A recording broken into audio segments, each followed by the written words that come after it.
سورہ مبارکہ شروع کی، اس میں قسم ہے والعصر، قسم عصر کی، جس کا لغوی معنی ہے قسم زمانے کی۔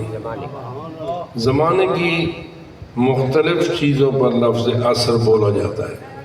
ایک تو وقت عصر ہے، جب نماز عصر پڑھی جاتی ہے، اس کو بھی عصر کہا جاتا ہے۔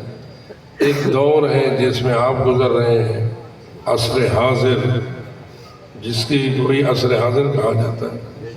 عصر ماضی بھی ہوتا ہے، عصر مستقبل بھی ہوتا ہے، نماز عصر بھی ہوتی ہے۔ بہت ساری عصر کے عنوان سے چیزیں سامنے آ سکتی ہیں۔ لہذا جب تفسیر میں جاتے ہیں مفسرین تو کئی احتمالات دیتے ہیں کہ اللہ نے کس عصر کی قسم کھائی ہے۔ سبحان اللہ، لیکن بالآخر علامہ محمد حسین طباطبائی، جن کی تفسیر آج کل پورے عالم میں زیادہ حیثیت رکھتی ہے، الحمدللہ کہ وہ شیعہ عالم دین ہے، انہوں نے ایک تصور دیا ہے۔ پہلی بات تو یہ کی ہے کہ یقیناً کوئی ایسا عصر مراد ہونا چاہیے جو عصر مقدس ہو۔ سبحان اللہ، سبحان اللہ۔ غیر مقدس زمانے کی قسم اللہ کیوں اٹھائے؟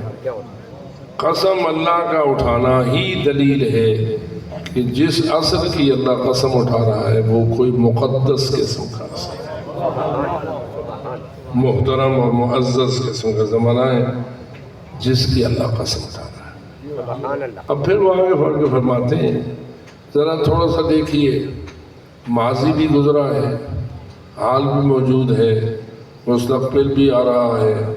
ماضی والا بھی عصر تھا، حال والا بھی عصر ہے، مستقبل والا بھی عصر ہوگا۔ اس پورے عصر میں سب سے مقدس ترین دورانیہ آپ کو کون سا نظر آتا ہے؟ تو جو ہے میری بات، ماشاءاللہ، ماشاءاللہ کی طرف۔ سب سے مقدس ترین، ویسے تو ہر نبی کا دور اس نبی کے حوالے سے مقدس تھا۔ حضرت نوح علیہ السلام کا دور ان کی امت کے لیے مقدس تھا، حضرت ابراہیم علیہ السلام کا زمانہ ان کی امت کے لیے مقدس تھا، لیکن لوگ بھی بڑے